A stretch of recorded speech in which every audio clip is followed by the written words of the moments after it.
Seja bem-vindo ao canal Crimes e Casos. Meu nome é Gina Oliveira. Aqui irei contar casos resolvidos e não resolvidos, nacionais e internacionais. Se você gosta desse conteúdo, deixe seu like, se inscreva no canal e ative as notificações. Para toda vez que eu estar postando vídeo, o YouTube está te recomendando. O vídeo não tem nenhuma intenção de desrespeitar nem a vítima e nem seus familiares. Então, bora para o vídeo. Michelle Este aparentemente foi vítima de um ataque de tubarão, mas muitos detalhes do seu caso são conflitentes. Com a conclusão do legista, o caso de Michelle ganhou diversas teorias e até hoje segue um mistério. Quer saber sobre esse mistério? Acompanhe comigo até o final. Michelle Christine Voester nasceu em 2 de agosto de 1968, na Califórnia, Estados Unidos. Filho de Ernest e Bernadette Voester, era a mais velha filha de 5 meninas. Na época dos fatos, ela tinha 25 anos. Ela se formou em uma escola particular católica e logo frequentou o Star Meade Colégio de Califórnia, até ser diagnosticada com leucemia. Foram longos 2 anos lutando para a remissão do seu câncer. Após esta imensa durante 2 anos em um mundo hospitalar, Michelle parecia finalmente livre. Em 92, ela se mudou para Beck, uma comunidade praiana com bons restaurantes e diversas atrações. Michelle trabalhava como balconista em um restaurante. Ela era reservada, ninguém a conhecia bem o suficiente para falar da sua personalidade. Poucas coisas podem se dizer com certeza. Ela amava o mar e também tinha simpatia pelos felinos, já que adotou uma gata chamada Casside. A garota dividia as despesas da casa com sua colega de quarto, Coco, um estudante de dança. Na quinta-feira, 14 de abril de 94, Michelle Coco estava pronta para um show de música. Quando chegaram no local, não conseguiram entrar. As garotas compraram ingressos para Coco relatou à polícia que elas deixaram o local em direção à casa.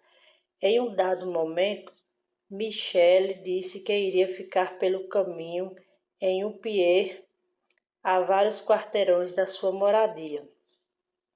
Então, no caso, ela foi mais amiga para esse show, só que aí, como o ingresso não era para o show que estava acontecendo, as duas decidiram voltar para casa, só que a Michelle, ninguém sabe se ela ia ter um encontro com alguma pessoa ou se ela ia apreciar o mar. Ela gostava muito de animais, ou se ela ia ficar por ali mesmo, ou ir para algum lugar.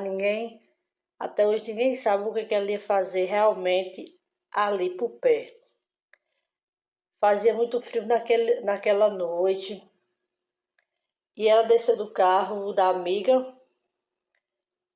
Coco disse que ela vestia um sobretudo verde, carregava na mão a bolsa, e ela não deu muitos detalhes à polícia, amiga de Michelle, sobre o que faria ali.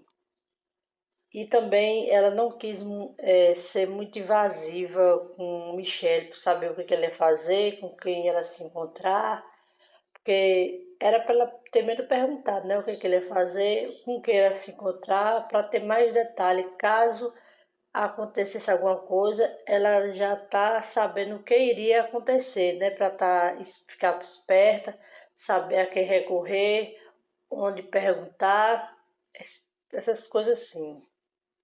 E aparentemente a amiga também não a questionou. Michelle nunca mais foi vista com vida. Na tarde do dia seguinte, o surfista David Correia, de 20 anos, notou que alguns pássaros estavam em volta de algo que lhe pareceu estranho. Ele gritou para o seu amigo William e os dois foram remando as pranchas até o local. Quando puderam ver de perto, encontraram o corpo de Michelle sem vida. Ela estava de bruços, nua, sem metade da sua perna direita e boiava na água com os olhos abertos. Os garotos chamaram o salva-vidas por volta das 15 horas. O corpo foi removido e transportado para análise.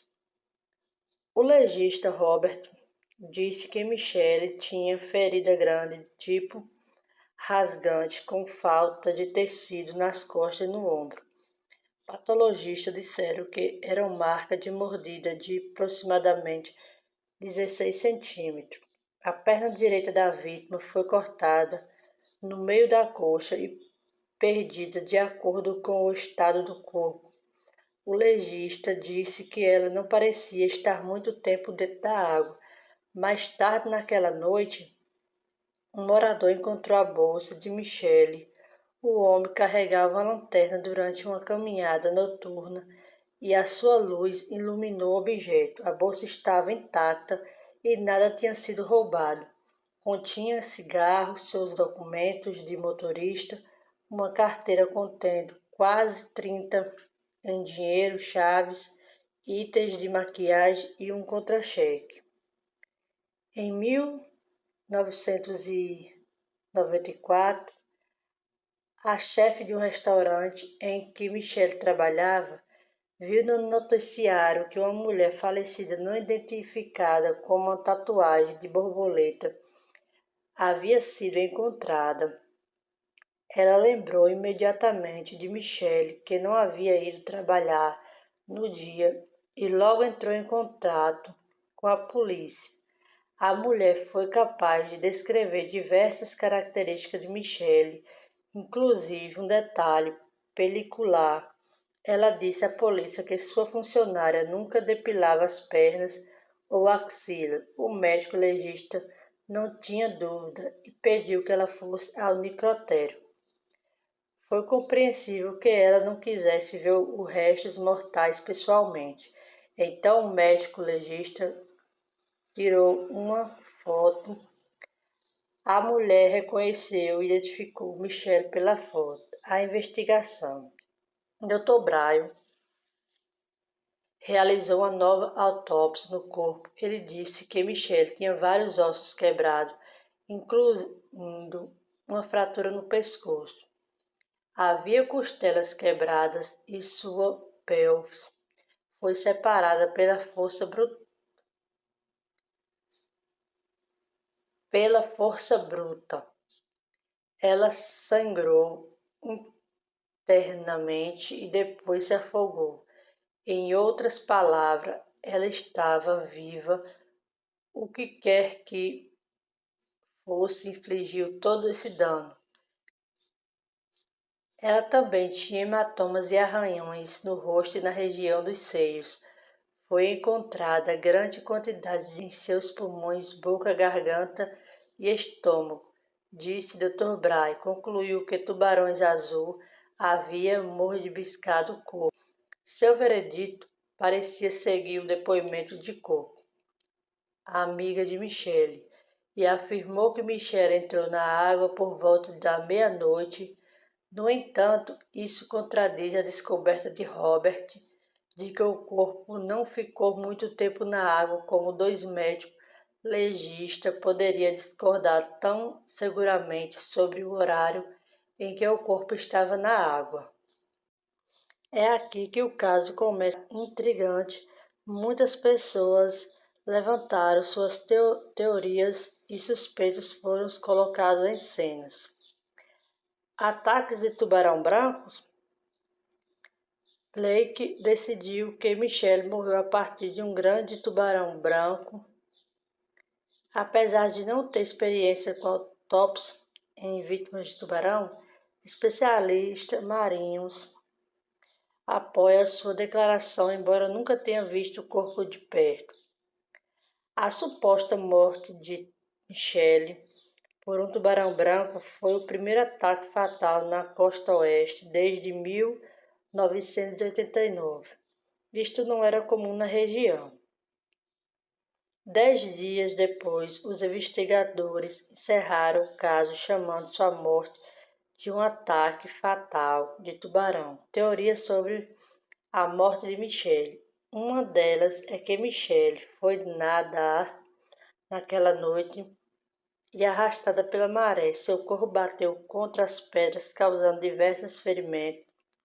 Porém, a temperatura da água era de 10 graus naquela noite. Era bem provável que ela quisesse nadar.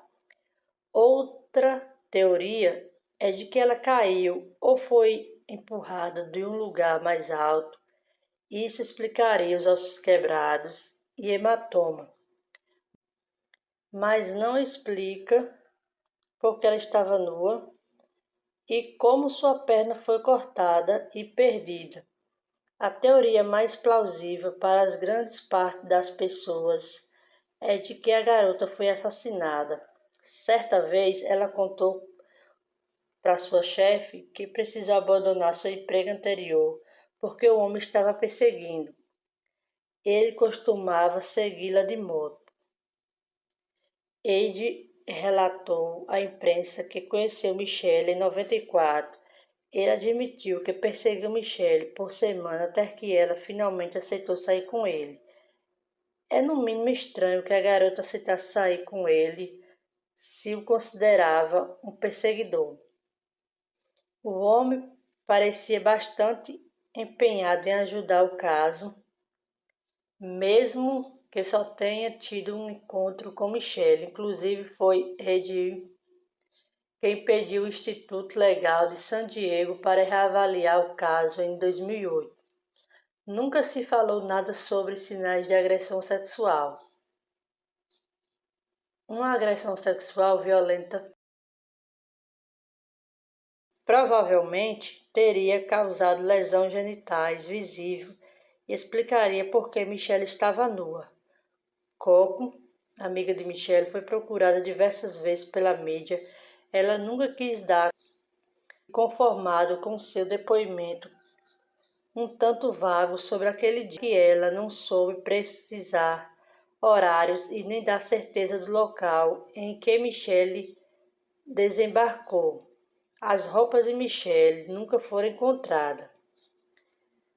Aquele homem que perseguia ela e que ele diz que perseguiu tanto até que ela saiu com ele, afirmou que ele e Michele saíram juntos e depois flertaram por telefone durante a semana. Ele parecia acreditar que os dois compartilharam um vínculo emocional e intelectual, algo que nunca foi confirmado por qualquer amigo de Michele. Ele morava a poucos minutos da casa de Michele. Atualizações sobre o caso de Michele em 2021. O podcast Shelk lançou um episódio sobre o caso de Michele. Em um blog da irmã de Michele foi encontrado um artigo de 2019. Ela descreveu o abuso que Michele sofreu nas mãos do padre pedófilo Greg, junto com o subsequente acobertamento da Igreja Católica, a queda de Michele no vício de substância ilícita, remédio para dormir, problemas médicos e uma ruptura no relacionamento familiar. Um outro artigo encontrado no Reddit afirma que após uma investigação particular, a família teve ciência da real causa da morte, mas prefere manter esse assunto privado. Não é possível saber se isso é verdade. Até hoje o caso segue sem nenhuma resposta concreta. Deixe aqui nos comentários o que você achou do caso, se você já conhecia ou não. Se inscreva no canal se você não é inscrito.